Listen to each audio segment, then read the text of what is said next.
చేసుకుంటూ వస్తూ వాళ్ళని గాడిలో పెట్టడానికి ప్రయత్నం చేస్తూనే అనేక సామాజిక వర్గాలు కానివ్వండి, లేకపోతే అనేక వర్గాలకి అనేక ప్రాంతాలు కూడా ప్రత్యేక కార్యక్రమాలు చేస్తూ ఉంటున్నాము. దాంతోపాటు కాపులు కూడా సముచిత స్థానం మరి కల్పించమని చెప్పడం కోసం చంద్రబాబు నాయుడు గారికి మా కాపు అభివృద్ధి సంక్షేమ సంఘం తరఫున ఒక లెటర్ రాయడం జరిగింది. ఆ లెటర్ యొక్క సారాంశాన్ని మరి మీ ముఖంగా పత్రికా ముఖంగా అందరికీ తెలియజేయడం కోసం ఈ పత్రికా సమావేశం ఏర్పాటు చేయడం జరిగింది. ముఖ్యంగా మనం చూసినట్టయితే రాష్ట్రంలో సింగిల్ లార్జెస్ట్ కమ్యూనిటీ సుమారుగా 18% ఉన్న కమ్యూనిటీ కాపు కమ్యూనిటీ. అది రాష్ట్రం అన్ని ప్రాంతాలకు విస్తరించి ఉంది.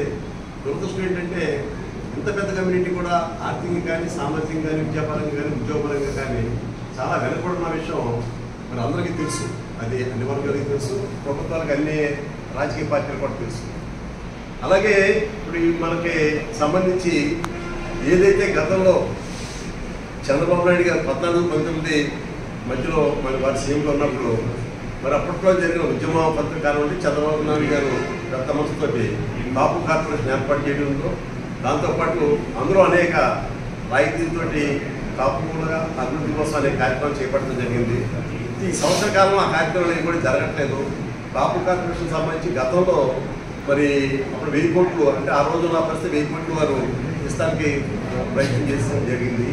ఇప్పుడు మేము కోరుతున్నామంటే మీ ద్వారా మేము కోరేది ఏంటంటే ఈ రోజుని అన్ని రకాలుగా వెనకబడిన కాపులు అంటే చంద్రబాబు నాయుడు గారు కొన్ని ప్రత్యేక కార్యక్రమాలు తీసుకున్నారు. ఈసారి P4 అని కానివ్వండి, మరి పూర్తి నిత్యం కానివ్వండి, అలాగే ఈ రకరకాల ప్రయోగాలు చేసి సామాజికంగా కానీ ఆర్థికంగా ఉన్న అసమానతలు తొలగించడానికి అనేక కార్యక్రమాలు తీసుకున్నాము.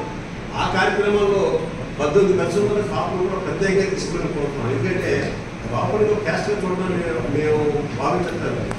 ఈ రాష్ట్రంలో జనాభాలో 18% ఉన్నాం కాబట్టి 18% ప్రజలకి మేలు చేసే విధంగా మా తరఫున కూడా కార్యక్రమాలు తీసుకుని కోరుతున్నాం.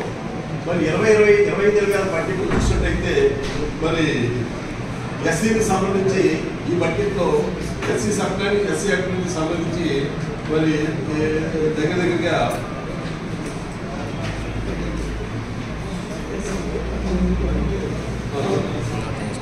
19,497 కోట్లు, అలాగే సీసీ సంక్షేమానికి 39,7 కోట్లు, మైనార్టీ సంక్షేమానికి 4,356 కోట్లు కేటాయించడం జరిగింది. డైరెక్ట్గానే 2025 బడ్జెట్.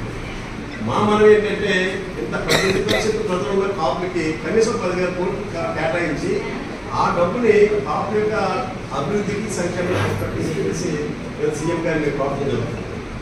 అలాగే ఈరోజు చూస్తే అనేక మంది మరి ముఖ్య నాయకులు వివిధ సామాజికంగా చాలా పేరు కార్యక్రమాలు చేస్తున్న రాష్ట్రంలో ముఖ్య నాయకులు కానీ, కులాల్లో ముఖ్య నాయకులకి వారి గుర్తింపు పొందడానికి కానీ రకాలుగా పేరు పెట్టడం జరిగింది. వారు డాక్టర్ సీతారాం గారి పేరు మధ్యాహ్నం పథకాలు కానివ్వండి, లేదా మన ఎల్లాపేట సుబ్బారావు గారి పేరు కానివ్వండి, లేకపోతే అలాగే ఇప్పుడు జిల్లాలకు పేరు పెట్టడం అన్నీ కూడా స్వాగతిస్తున్నాం. అంటే అందరికీ కూడా తగిన గుర్తింపు స్వాగతిస్తున్నాం. అలాగే కాపుల్లో కూడా చాలా కార్యక్రమాలు చేస్తుంది. బిఎం రంగా కానీ, వనగిరి మోహన్ రావు గారు కానివ్వండి, పెరియార్ రామస్వామి నాయకర్ గారు కానివ్వండి, అలాగే మరి కనిగెడ్డి హనుమంత్ గారు కానివ్వండి. కనిగెడ్డి హనుమంత్ అంటే ఆయన పేరు పాపులర్ కాలేదు. అల్లూరి సీతారామరాజు గారి కన్నా ముందు 2 ఏళ్ల ముందే ఈ రాష్ట్రంలో కాదు భారతదేశంలోనే తుపాకీ గుడికి మొదలుపడిన మరి ఆ రోజుల్లో పోరాటం ఎదుర్కొన్నట్టు కనిగెడ్డి హనుమంత్. దురదృష్టం ఆయనకి ఎక్కడ కూడా అంత ఇది రాదు. అలాగే వనగిరి మోహన్ రావు గారు చూసినట్టయితే ఆయన కేవలం బెదవాళ్ళ వరకు పరిమితం కాదు, రైట్ కోర్స్ కోసం ఆయన పనిచేస్తుంటే, అంటే పీడిత తాడిత ప్రజల కోసం ఆయన పనిచేస్తూ మరి దారుణంగా ఆయన హత్య చేయబడ్డారు. వారికి కూడా గుర్తింపు దగ్గర ఎక్కడ పడ్డారు. అలాగే మన పెరియార్ రామస్వామి నాయకర్ గారు అంటే ఆయన మన ఆంధ్ర ఆయనే, మరి ఇక్కడ పరిచయం వస్తున్న ఆయన ఇక్కడి నుంచి వెళ్ళి ఆయన పల్నాడులో సెట్ అయ్యి, పల్నాడు నుంచి ఈరోడు వెళ్ళి తమిళనాడులో సెట్ అయ్యారు. ఆయన గొప్పదారు ఏంటంటే మరి అంబేద్కర్ గారు ఎస్సీలు ఎస్టీకి సంబంధించి మాత్రమే రిజర్వేషన్ కోరారు. ఆయన రాజ్యాంగంలో ఎస్సీ ఎస్టీకి ఉంది, కానీ బీసీకి రిజర్వేషన్ లేదు. మొదటి రాజ్యాంగ సవరణ బిల్లు ఒక ఉద్యమం, అంటే పెరియార్ రామస్వామి నాయకర్ గారు చేసిన ఉద్యమం వల్ల బీసీలకు కూడా ఈ ఉద్యోగ రంగాల్లో మరి అవకాశం కల్పిస్తూ ఆర్టికల్ 15(4), 16(4)ని అమెండ్ చేయడానికి ముఖ్య కారకులు మరి పెరియార్ రామస్వామి నాయకర్. అంటే ఈరోజు భారతదేశంలో బీసీలందరూ అనుభవిస్తున్న రిజర్వేషన్ కారణం ఎవరంటే ఓ బండి నాయకుడైన పెరియార్ రామస్వామి నాయకర్ గారు, అలాగే గుంజాల శివశంకర్ గారు.